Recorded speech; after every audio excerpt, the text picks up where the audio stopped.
À un moment donné, c'est trop. Ça suffit. Il y en a marre. J'ai essayé de commencer avec un petit accent marseillais parce que Disney, calmez-vous. Calmez-vous, parce que, voilà, oui, c'est un TV spot, oui, c'est Boba Fett, mais c'est très intéressant. C'est très intéressant parce que je suis de plus en plus plongé dans l'univers de Clone Wars. The Clone Wars, excusez-moi du peu.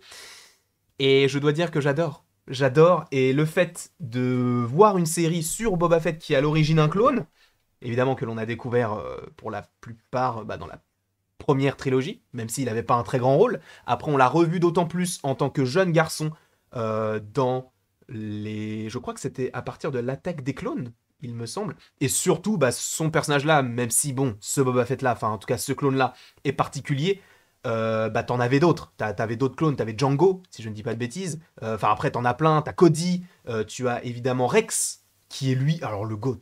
C'est le meilleur clone que je n'ai jamais vu de ma vie. Alors j'espère qu'il ne va pas mourir, parce que ce serait un petit peu dommage. En tout cas, messieurs, dames, bonjour à vous. C'est déjà la moindre des choses. On va regarder du coup ce petit teaser. À mon avis, cette vidéo sera très très courte, mais c'est juste histoire de se dire, ok, il y a un teaser trailer, sachant qu'on avait déjà réagi sur le premier trailer, donc de The Book of Boba Fett, sachant que la série arrive le 29 décembre, si je ne dis point de bêtises, et comme on l'avait fait à l'époque pour The Mandalorian, on va faire du coup une review tous les mercredis, puisque ça sortira les mercredis, un petit peu comme on fait pour Hawkeye et pour les autres séries Marvel, mais on le fera pour les séries, évidemment, Star Wars également. Donc il y aura du contenu, en veux-tu, en voilà. Donc je me mets sur la petite page, on va regarder ça, on augmente le son, on baisse d'un ton, c'est parti.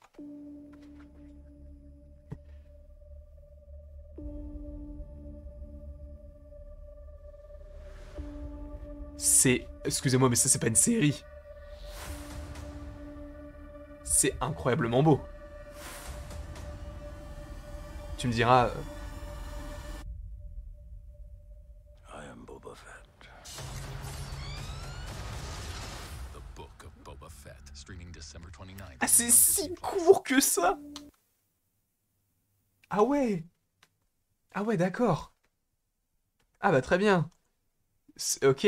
Putain, je pensais que ce serait beaucoup plus long. C'est vrai que ça dure que 30 secondes. Mais justement, on va peut-être en profiter. Alors, ça va pas une analyse, être une analyse plan par plan, hein, parce que encore une fois, je ne suis pas le plus grand professionnel en rapport avec Star Wars, bien évidemment. Mais c'est bien aussi de voir ce que cette série peut nous donner. En tout cas, faire une sorte de mini-analyse filmique. Parce que j'ai des notions, on va pas dire que je suis diplômé de ça, même si c'est le cas, mais bon, ça fait longtemps, donc j'ai un peu oublié les bases. Mais j'ai des petites notions, donc on va pouvoir analyser ça tous ensemble, même si bon, c'est pas notamment incroyable hein, ce qui se passe dans ces 30 premières secondes. Mais là, par exemple, en fait, je vais aller très loin. Je te le dis clairement, je reviens sur ma tête, je vais aller très loin dans cette analyse un petit peu poussée, mais c'est surtout en rapport avec le fait que de plus en plus de procédés cinématographiques arrivent dans les séries. Et ça, c'est très intéressant parce qu'en fait, dans les séries, en général, c'était plus il faut qu'on te raconte l'histoire. C'était l'histoire qui primait. Là où au cinéma, c'était de plus en plus contemplatif, etc. Là, c'est cool d'avoir ce genre de procédé. Alors, je ne dis pas que c'est nouveau, hein, ça a souvent été le cas dans les séries, mais c'est vrai qu'on le retrouve plus dans les films que dans les séries. Et là, avec ce trailer-là, en tout cas ce teaser-là, ce TV spot, tout simplement, ça me donne archi envie parce que déjà, on a une sorte de je reviens sur le trailer, c'est mieux. Mais on a déjà une sorte de musique très très angoissante, enfin angoissante ou en tout cas oppressante. Alors je vais aller très loin dans l'analyse. Hein. Mais en gros, ce qu'on peut analyser, enfin ce que j'ai pu apprendre en analyse filmique, c'est que quand il y a ce genre de plan, enfin en tout cas ce genre de plan et ce genre de musique, c'est que ça va être oppressant. Parce que, encore une fois, là c'est une ouverture. Donc c'est déjà qu'on est dans un lieu clos. En plus de ça, tu as une note qui est vraiment continue, donc en fait, il n'y a pas de... Enfin, elle ne s'arrête pas, c'est pas, t'as pas de temps mort en fait. Et ça, c'est pareil, ça te renferme dans ton truc. Alors, je vais aller trop loin encore une fois, mais ça, c'est comme si t'étais vraiment dans un enfermé dans quelque chose. Et pour moi, ça représente totalement le casque. En fait, c'est comme si on n'était pas dans le casque. Disons qu'on c'est pas forcément la vision de Boba Fett, mais à la limite, c'est comme si c'était le cas. Parce que n'oublions pas que la série s'appelle The Book of Boba Fett, donc en soi, c'est l'histoire de Boba Fett. Et j'ai l'impression que ça va vraiment être par rapport à la cinématographie, par rapport au choix de caméra, enfin au choix d'angle de caméra et au choix de la focale, etc. Ça va vraiment te montrer que le personnage, en fait, t'es à sa place. Et ça va être très très intéressant. Parce que, du coup, on a du coup cette longue note avec l'ouverture donc de la porte. Et pareil, ça te coupe juste avant, enfin même pas juste avant, mais c'est au moment où en fait on arrive sur le haut de la tête des personnages là. En plus on voit qu'il y a, je me souviens plus de son nom, mais elle est incroyable dans Mandalorian. En tout cas moi je l'aime beaucoup. Et il me semble aussi qu'elle est dans une série d'animation. Je ne sais pas laquelle, peut-être que c'est dans Rebels, non peut-être pas dans Rebels, mais peut-être dans The Bad Batch, je ne sais plus. Mais en tout cas je sais qu'elle double aussi un personnage, je crois. Mais du coup, le fait que ça s'arrête à ce moment-là, en fait, ça te montre que, encore une fois, c'est vraiment très étriqué. C'est pas on attend que la porte enfin, monte en grand. C'est vraiment on va te couper au milieu. Et même pas au milieu, c'est vraiment genre au quart. Lucasfilm, qui est aux couleurs donc, du casque de Boba Fett, ça, je trouve ça très stylé. C'est peut-être rien, mais c'est comme les différents logos de Marvel Studios que l'on a. On reste des heures à analyser ça. Moi, je trouve que ça, c'est hyper intéressant parce que c'est la couleur du casque. T'as des petites notes de rouge, des petites notes un petit peu rosé, un petit peu orangé, tu sais, vraiment abîmé, un mec qui a du vécu, et ça, ils le remettent sur, du coup, le logo. Moi, je trouve ça hyper intéressant et hyper intelligent de leur part.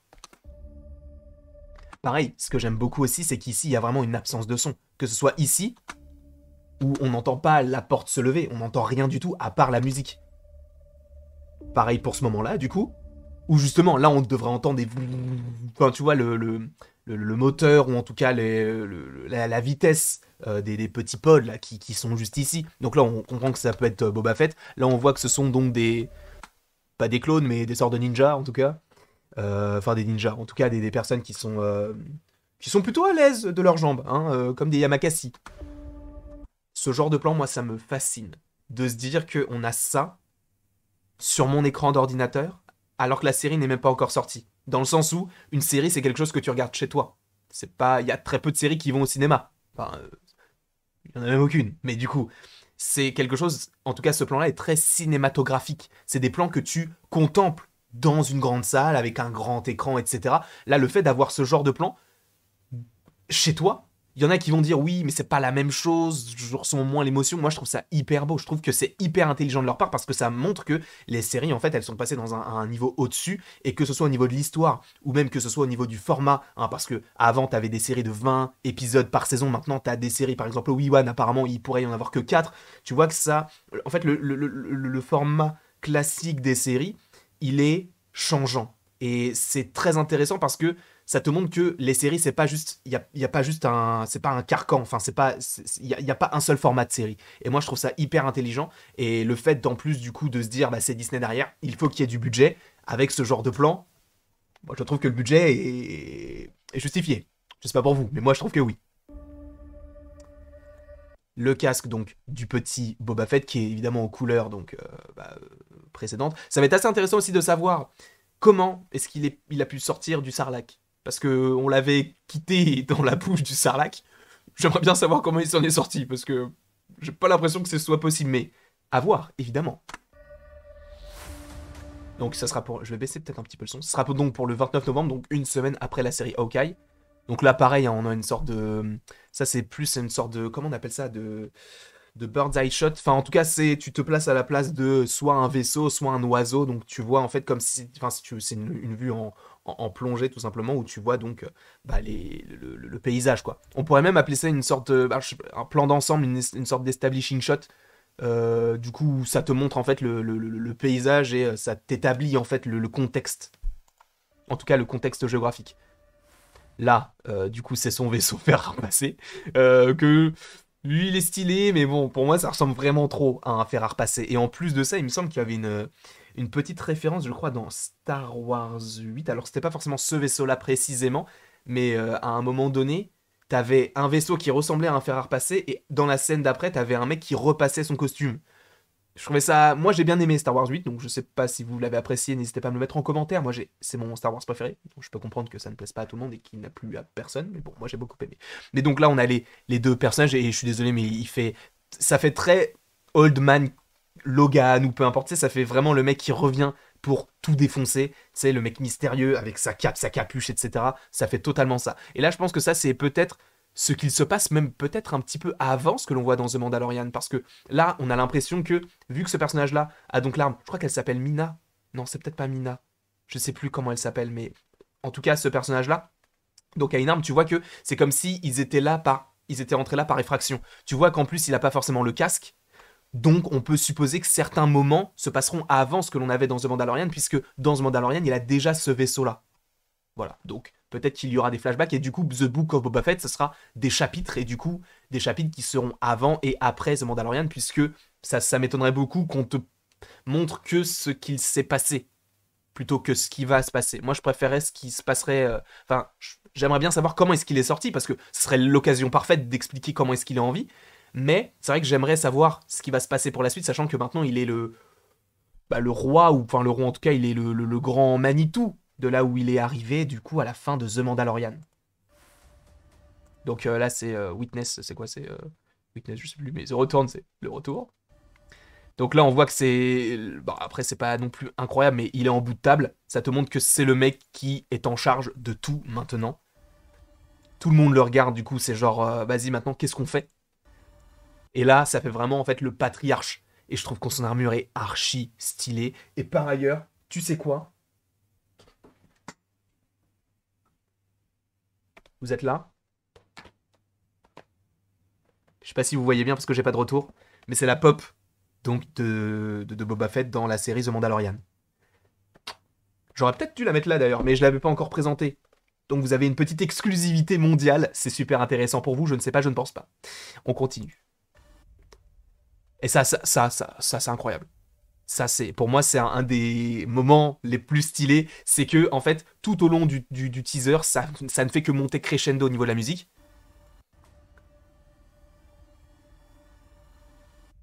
Et là, of the Legend, du coup, tu comprends que c'est le retour de la légende. Et là, ça se coupe et il lui dit, enfin, il leur dit, juste ça, c'est archi stylé. I am Boba Fett, on le sait, mais le fait qu'il le dise et qu'il soit dans son fauteuil, dans son trône, et qu'il dise ça, tu sens que le mec, il va défoncer les gens. Et là, du coup, oui, donc son vaisseau fait repasser. Mais là, il a pas son casque, donc est-ce que c'est avant? Non, bah non, puisqu'il a l'armure, donc j'ai rien dit. Donc The Book of Boba Fett, ça arrive le 29 décembre. Et j'ai très très très hâte. Oui, on a fait 12 minutes sur un trailer de 3 secondes. 30 secondes, pardon.